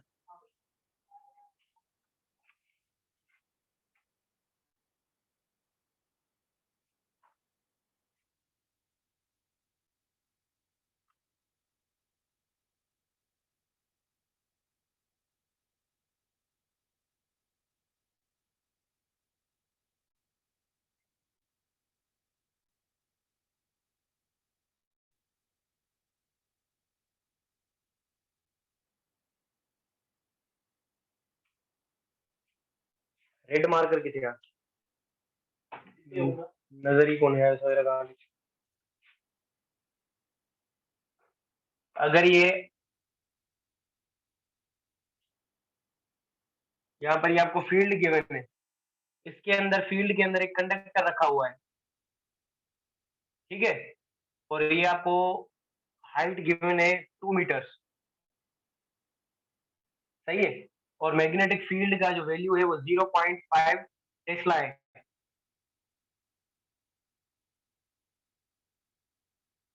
और यहाँ पर आपसे बोलता है कि इस कंडक्टर पर जो फोर्स लग रहा है वो 1 न्यूटन है, 1 न्यूटन।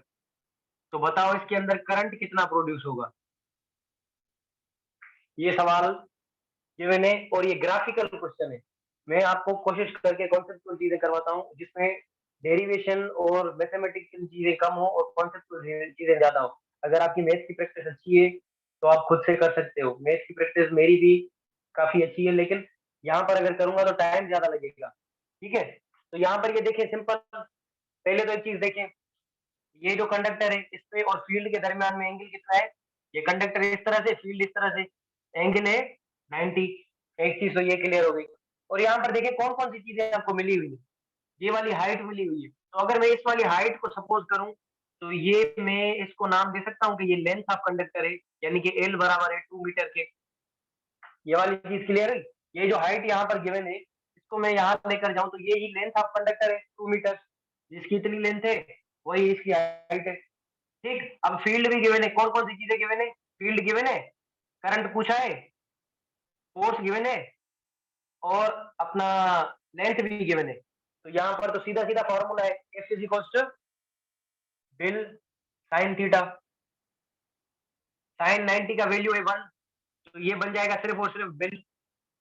फोर्स कितना है 1, मैग्नेटिक फील्ड कितनी है 0.5, मुझे कंफर्म करने थे 0.5 है, हाँ 0.5। ठीक है, करंट पूछा है आपसे, इसको आई रखो।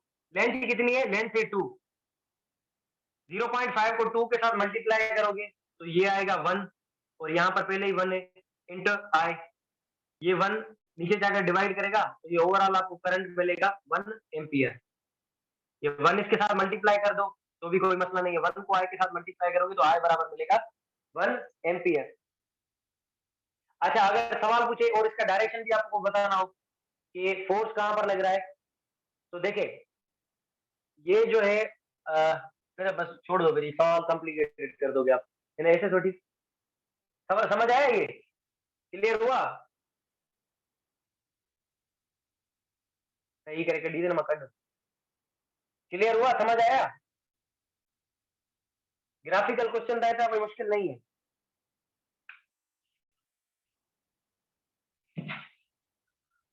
क्लास अगर थोड़ी भले लंबी भी हो जाए तो कोई मसला नहीं है, परेशान मत हो, क्योंकि वैसे भी हमने क्लास नहीं ली।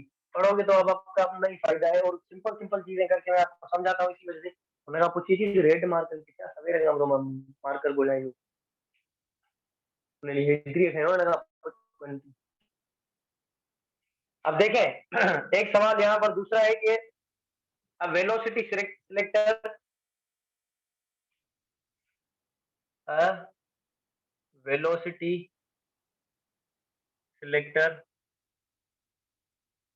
Selector for proton. राइटिंग तो समझ आती है ना, जो मैं स्क्रीनशॉट भेजता हूँ आपको, क्योंकि मैं काफी जल्दी में लिखता हूँ। राइटिंग वैसे जल्दी ठीक ठाक है मेरी, लेकिन मैं जल्दी जल्दी में लिखता हूँ ताकि टाइम कम जो है लगे। तो अगर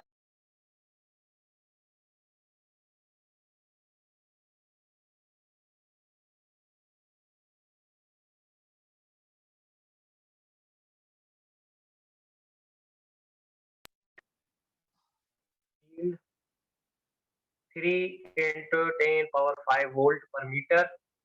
इलेक्ट्रिक फील्ड के दो यूनिट थे, मैंने आपको बताया था, एक था न्यूटन पर कूलम, दूसरा था वोल्ट पर मीटर। याद है आपको? At right angle to magnetic field of 1.5 into 10⁻⁻² tesla. 1.5 into 10⁻⁻² Tesla.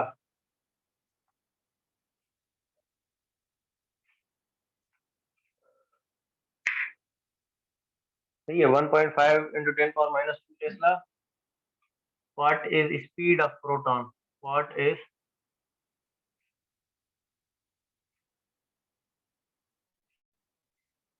speed of proton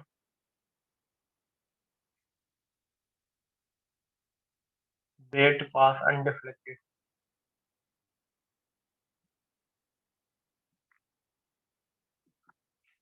ठीक है, वीडियो क्लियर है? वीडियो और वॉइस। यहाँ पर सवाल है कि वेलोसिटी सिलेक्टर, यहाँ पर वेलोसिटी सिलेक्टर प्रोटॉन वगैरह और इन चार्ज पार्टिकल्स को मूव करवाते हैं, लेकिन यहाँ पर आपको कंडीशन दे रहा है कि आवाज में क्यों, कि हम एक प्रोटॉन को गुजारते हैं इलेक्ट्रिक फील्ड में से, और इलेक्ट्रिक फील्ड का वैल्यू कितना है 3 × 10⁵। हमेशा देखा करो कि आपसे पूछा क्या है, पहले सबसे पहले देखा करो पूछा क्या है। यहाँ पर पूछा गया है व्हाट इज स्पीड, इसको हाईलाइट कर दो, यानी कि v पूछी है आपसे। और देखोगे गिवन चीजें कौन सी है, और फिर गिवन और जो चीज पूछी है उसमें से आपको फॉर्मूला कौन सा है, ऐसा कोई फॉर्मूला जो इन सब का रिलेशन बताता हूँ। यहाँ पर इलेक्ट्रिक फील्ड गिवन है, कितनी है 3 × 10⁵ वोल्ट पर मीटर, और यहाँ पर ये टेस्ला के अंदर है तो ये मैग्नेटिक फील्ड है, मैग्नेटिक फील्ड 1.5 × 10⁻² टेस्ला। अब देखो ये पहली मर्तबा ये आपको चीजें करवा रहा हूँ मैथमेटिकल। यहाँ पर बता रहा है कि स्पीड बताओ जब ये पास कर जाए प्रोटॉन अनडिफ्लेक्टेड। अनडिफ्लेक्टेड का मतलब ये है कि अब देखो अगर एक चार्ज पार्टिकल है ना, अगर मैं इसको फोर्स सपोज की एक चार्ज पार्टिकल है क्यू, अगर मैं इसको मैग्नेटिक फील्ड के अंदर छोड़ूंगा, मैग्नेटिक फील्ड के अंदर छोड़ूंगा तो इस पर कोई ना कोई फोर्स लगेगा। इस तरह से सपोज करो ये एक प्लेट है, positive positive positive positive positive, और ये नेगेटिव, और इसकी फील्ड है अंदर की तरफ,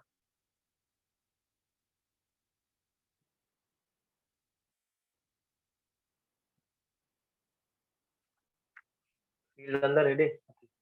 अब देखें इसका जो इलेक्ट्रिक फील्ड का डायरेक्शन होगा वो कहां से कहां होगा, पॉजिटिव से नेगेटिव, और जो इलेक्ट्रिक फील्ड का डायरेक्शन होता है वही इलेक्ट्रिक फोर्स का डायरेक्शन होता है। अब देखें फील्ड अंदर की तरफ है ना, अगर मैं चार्ज पार्टिकल को लेकर आया हूं यहाँ पर पॉजिटिव चार्ज पार्टिकल, वो इस फील्ड के अंदर जा रहा है, तो चार्ज पार्टिकल की मोशन कहाँ है, इस डायरेक्शन में, फील्ड कहाँ है अंदर, तो पाम मेरी डायरेक्शन शो करेगी फोर्स का, तो इलेक्ट्रिक फोर्स जो लगेगा, सॉरी अपना मैग्नेटिक फोर्स वो लगेगा अपवर्ड। और अगर मैं बोलूं कि इलेक्ट्रिक फील्ड और मैग्नेटिक फील्ड, अब देखें एक चार्ज पार्टिकल पर फोर्स लगा रही है डाउनवर्ड इलेक्ट्रिक का, और दूसरी लगा रही है अपवर्ड, तो ये अनडिफ्लेक्टेड पास कर जाएगा इसके बीच में से, यानी कि ये सीधा सीधा इस तरह से मूव कर जाएगा। यही आपसे पूछा है कि कौन सी, यहाँ पर आपको कंडीशन भी दी है, ये आपको मैंने समझाने के लिए चीज बताई। आपको सिर्फ और सिर्फ सिंपल फार्मूला लगाना है, मैथमेटिक्स पर क्वेश्चन सॉल्व करना है, लेकिन मैंने आपको एक कंडीशन बताई। अच्छा, जब दो फोर्स लग रहे हो इलेक्ट्रिकल और मैग्नेटिक, तो उसको याद कर लें, नाम दिया जाता है लोरेंट्ज फोर्स। यानी कि जब किसी चार्ज पार्टिकल पर दो फोर्स लगे, एफ इलेक्ट्रिक भी लगे और एफ मैग्नेटिक भी लगे, तो इन दोनों को मिलाकर हम नाम देते हैं लोरेंट्ज फोर्स। लोरेंट्ज फोर्स ये आपके 20 कौन सा ईयर था, 2020 के अंदर सवाल आया था, ये 2020 पीएमसी, ये याद कर लो लोरेंट्ज फोर्स। एफ इलेक्ट्रिक और एफ मैग्नेटिक को, एफ इलेक्ट्रिक क्या कितना होता है क्यू इंटू ई, प्लस मैग्नेटिक कितना होता है, मैग्नेटिक होता है हमारा क्यू वी बी, ये इन दोनों को मिलाकर आप बोलते हो लोरेंट्ज फोर्स। यहाँ पर इसके लिए कौन सा फॉर्मूला लगाना है, इलेक्ट्रिक फील्ड गिवन है, बी गिवन है, तो दोनों फोर्सेस को इक्वल कर दो। यहाँ पर मैंने आपको कंडीशन बताई कि मैग्नेट और इलेक्ट्रिक दोनों लगेंगे, और जब बराबर होंगे तो ये चार्ज पार्टिकल पास कर जाएगा। इलेक्ट्रिक का फोर्स कितना होता है क्यू इंटू ई, मैग्नेटिक का कितना होता है क्यू वी बी, क्यू से क्यू खत्म हो जाएगा, तो इलेक्ट्रिक फील्ड बराबर मिलेगी बी इंटू बी के, वी हमें चाहिए तो वी को यहीं पर रखो, बी को यहाँ लेकर आओ, तो ये बन जाएगा ई अपॉन बी। सिंपल, दोनों को डिवाइड करो, ई अपॉन बी करो। अब देखें ये लाइट है ना, रिफ्लेक्ट दिख रहा है, वो नंदी बैटरी है।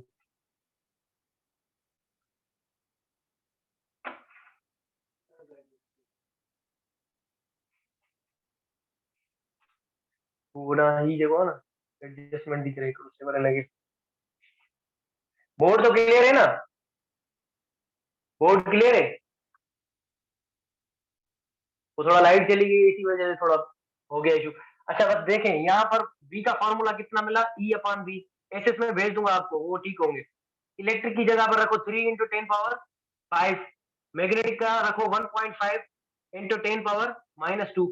मैथमेटिक्स में जिन बच्चों को मसला है वो थोड़ा देख ले ध्यान से, ये वाला 10⁻² है ना, ये ऊपर जाएगा तो प्लस का बन जाएगा, तो 3 के नीचे 1.5 और 10⁻5 और ये +2, तो 5 + 2 कितने हुए, ये हो गए 7 10⁻7, और 3 को 1.5 के साथ डिवाइड करोगे तो ये पॉइंट हटाओ और ऊपर 0 दे दो, तो ये इसको 2 टाइम्स टेबल जाएगा, 2 इंटू 10⁻7 मीटर पर सेकेंड। इसके मैंने ऑप्शंस नहीं लिखे, 4 ऑप्शन है इसके, टाइम ज्यादा, लेकिन ये आप याद कर लो, याद तो नहीं करो मतलब ये वे याद कर लो कि किस तरह से करना है, ऐसे तो चीजें नहीं, जल्दी कर। वो लाइट हो रहा।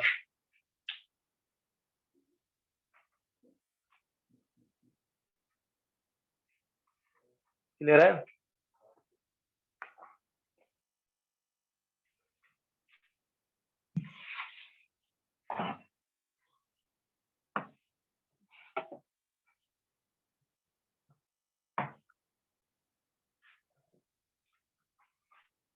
अच्छा, अगर मैं एक सवाल बनाऊं कि मैं बोलूं कि यहाँ पर जो मैग्नेटिक फील्ड है वो इस डायरेक्शन में,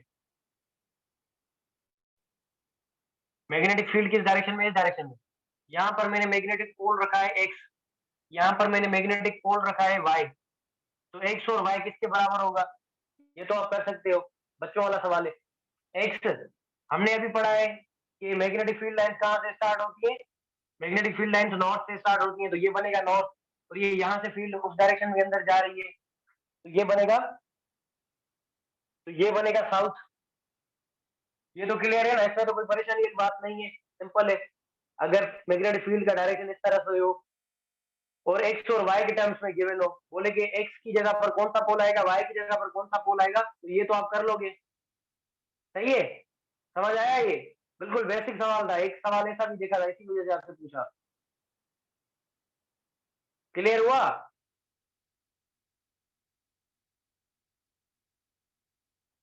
अच्छा, अगर इसके दरमियान में एक मैं नीडल रख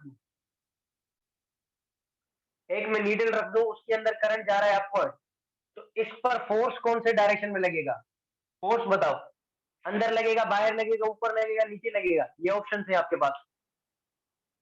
फोर्स कहां पर लगेगा? अगर फील्ड डायरेक्शन नॉर्थ से साउथ है, करंट अपवर्ड जा रहा है, और करंट कन्वेंशनल की बात कर रहा हूं मैं, कन्वेंशनल यानी कि पॉजिटिव चार्ज की वजह से। आपने हमेशा देखना है इलेक्ट्रॉनिक के केस में उल्टा हो जाएगा। जल्दी करो, मैंने तो निकाल दिया अभी। किस तरह से होगा? करंट कौन से ये अपना फोर्स किस डायरेक्शन में लगेगा इस कॉइल पर, सॉरी अपना नीडल पर? अंदर की तरफ लगेगा, बाहर की तरफ, या लेफ्ट लगेगा, राइट लगेगा? नहीं आ रहा समझ? बाबा क्लास के अंदर है?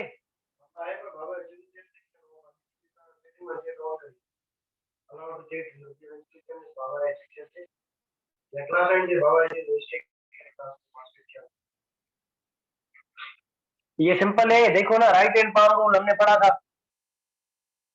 ये राइट हैंड रूल पढ़ा था हमने। क्या था उसके अंदर? पाम थी, फिंगर्स थी, और दूसरा था थंब। थंब पॉजिटिव चार्ज के डायरेक्शन में रखो, फिंगर रखो फील्ड के डायरेक्शन में, पाम बताएगी फोर्स। इसमें कौन सी परेशानी वाली बात है? ये फिंगर्स रखो इस तरह से फील्ड के डायरेक्शन में, थंब ऑटोमेटिकली आ गया इस करंट के डायरेक्शन में अपवर्ड। तो पाम क्या है? टुवर्ड्स बोर्ड, बोर्ड यानी कि ये जो फोर्स लग रहा है इसके अंदर की तरफ लगेगा, force into the into page, या प्लेन भी बोल सकते हो आप, इनटू पेज या प्लेन या बोर्ड, ऐसे छोटी जल्दी। क्लियर हुआ ये? क्लियर? जल्दी जल्दी बता दे जाए ताकि एक दो क्वेश्चन कर ले। Okay.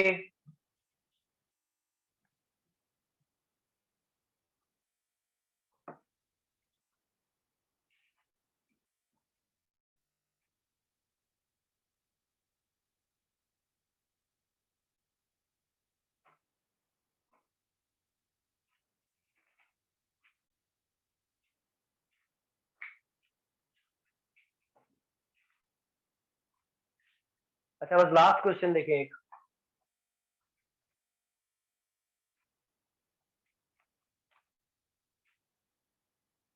A bar magnet, a bar magnet is to be placed in non-uniform, check करी थी जो non-uniform magnetic field। सवाल लिख लूं फिर मैं आपको बताता हूँ। मैग्नेटिक फील्ड is ये इस तरह से है, नॉर्थ, ये साउथ, रेड मार्कर वाला का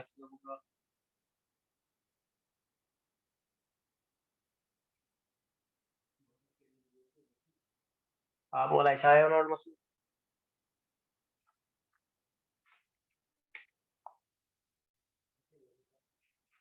नॉट मसलून, रोटेशन, मूवमेंट। ऑप्शन ए यहाँ पर है, ऑप्शन ए है हमारा anti clockwise, ACW, anti clockwise और मोशन टू लेफ्ट। ठीक है, option B clockwise to left और option C anti clockwise to right. Option D है एंटी क्लॉकवाइज टू राइट। यहां से पूछा है what is motion of, what will be motion of magnet. अच्छा सवाल देखें, सवाल क्या पूछा है, सवाल ये है कि बार मैग्नेट, ये बार मैग्नेट है ये वाला, इसको हमने रखा है नॉन यूनिफॉर्म मैग्नेटिक फील्ड के अंदर, यानी कि कोई मैग्नेटिक फील्ड ऑलरेडी प्रेजेंट है, उसके अंदर हमने बार मैग्नेट को रख दिया। अब आपसे पूछा है कि मोशन ऑफ दी मैग्नेट किस तरह से होगी, मैग्नेट अपने आप को एडजस्ट किस तरह से करेगा। तो मैग्नेट की रोटेशन बतानी है और ये बताना है कि ये मैग्नेट इधर जाएगा, यानी कि एंटी क्लॉकवाइज रोटेट करेगा या क्लॉकवाइज रोटेट करेगा। तो अगर यहाँ पर आप एक चीज देखें, तो ये जो मैंने फील्ड बनाई है, ये किसी को समझ आ रहा है? अगर मुकद्दस और राव में से किसी को ये आ रहा है तो आप बताओ मुझे, आप थोड़ा ट्राई करें, थोड़ा सोचें आपके कॉन्सेप्ट के हिसाब से क्या होना चाहिए। इन दोनों ऑप्शंस में से कोई एक बता दें कि ये क्लॉकवाइज रोटेट करेगा या एंटी क्लॉकवाइज रोटेट करेगा, या टू दी लेफ्ट जाएगा टू दी राइट जाएगा, ये थोड़ा बता दें अगर कोई बता सके तो।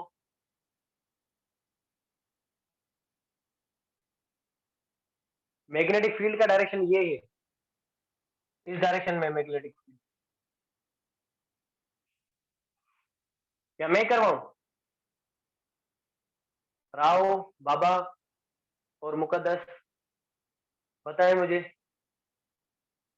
मैं सॉल्व करवाऊं यहाँ?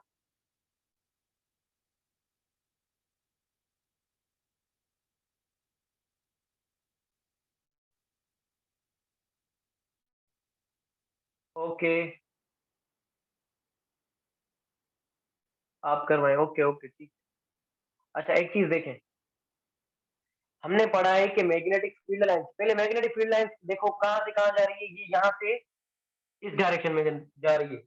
मैंने आपको बताया था कि मैग्नेटिक फील्ड लाइंस जो स्टार्ट होती है ना वो नॉर्थ से होती है और जाती कहाँ है, साउथ की तरफ। तो यानी कि इसके बराबर में ये क्या होगा, नॉर्थ होगा, नॉर्थ। अब देखें इसका खेल है पूरा, ये जो मैग्नेट है ना, नॉर्थ क्या करता है, नॉर्थ को रिपेल करता है, तो ये नॉर्थ नॉर्थ को रिपेल करेगा इस तरफ, और नॉर्थ साउथ को क्या करता है, अट्रैक्ट, तो इसको अट्रैक्ट करेगा कौन सी तरफ, इस तरफ। तो जब ये यहाँ पर इसके ऊपर, ये देखो अगर यहाँ पर इस पर फोर्स लग रहा है इस डायरेक्शन में और इस पर लग रहा है पीछे, तो ये इस पर इससे ऐसे घूमेगा इस डायरेक्शन के अंदर। इस नॉर्थ पर फोर्स लग रहा है इस डायरेक्शन में, साउथ पर अट्रैक्शन वाला फोर्स, तो ये मैग्नेट घूमेगा एंटी क्लॉकवाइज। पहला सवाल तो हमने ये कर लिया। अब एंटी क्लॉकवाइज वाले दो ऑप्शन है, एक ये वाला और ये वाला। अब एंटी क्लॉकवाइज तो ये घूमा है, लेकिन कहां पर घूमा है, ये साइड है मेरी लेफ्ट, ये साइड है राइट, तो ये राइट की तरफ घुमा है या लेफ्ट की तरफ, अभी तो आप बता सकते हो, लेफ्ट की तरफ घुमा है या राइट की तरफ। ये इस तरह से घुमा है ना एंटी क्लॉकवाइज, ये इस तरह से, ये इस तरह से घूम कर आ गया, तो ये एंटी क्लॉकवाइज घुमा, क्योंकि नॉर्थ और साउथ की तरफ फील्ड होती है। यहाँ पर हमें पता चल गया इस कॉन्सेप्ट से कि यहाँ पर नॉर्थ है, तो नॉर्थ हमेशा साउथ को अपने पास बुला जाए, तो इसको ये रोटेट करवा देगा और ये साउथ वाला पोल जो है वो इसकी तरफ चला जाएगा, लेफ्ट साइड की तरफ, और इसकी जो मोशन होगी वो क्या होगी, एंटी क्लॉकवाइज। तो option anti clockwise and to the left, option A. Clear हुआ, समझ आया? बिल्कुल बेसिक था, इतना कोई मुश्किल नहीं था। बेसिक तो नहीं था, खैर मतलब पर इजी था, कॉन्सेप्चुअल था। क्लियर हुआ? Okay okay good. समझ जल्दी लेते हो लेकिन सॉल्व भी किया करो जल्दी। इस व्हाट इज। बस खत्म करें या थोड़ा चले? क्लास खत्म करें या क्वेश्चन करवाऊं और?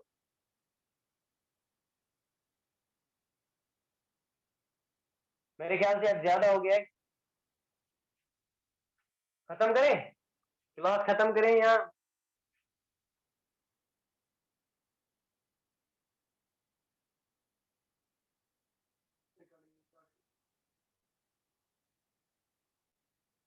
ओके ओके बस खत्म करते हैं, ठीक है। इंशाल्लाह ताला कल जो है मिलते हैं। बाबा आप क्लास के अंदर रहना, लीव मत करना। ये जो चेट वाला मसला आ रहा है ना आपका, तो वो मैं देखता हूँ, सॉल्व करता हूँ इसको, ठीक है। और इंशाल्लाह ताला हम मजीद इसको डिस्कस करेंगे, बाकी जो हमारे चैप्टर्स हैं। और इसको इलेक्ट्रोमैग्नेटिज्म को इसके थोड़े दो एक दो क्वेश्चन करवाए, लेकिन इसको रिव्यू करवाएंगे। लेकिन देखेंगे टाइम बचता है या नहीं, वरना मैं इसको वीडियो को रिकॉर्ड करूंगा, क्योंकि थोड़ी तबीयत खराब हो गई ना, इसकी वजह से 2 दिन वेस्ट हो गए। 2 दिन यानी कि 2 चैप्टर, इलेक्ट्रॉनिक्स वाला और एटॉमिक न्यूक्लियाई वाला, तो ये आराम से हो जाते हैं, ठीक है। तो wish you all the very best. और इस वीडियो की मैं लिंक भेज दूंगा, वो वीडियो भी देखना आप।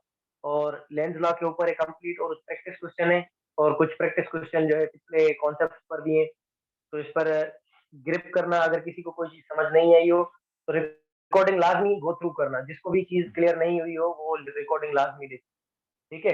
बाकी इंशाल्लाह ताला कल मिलते हैं। अल्लाह हाफिज।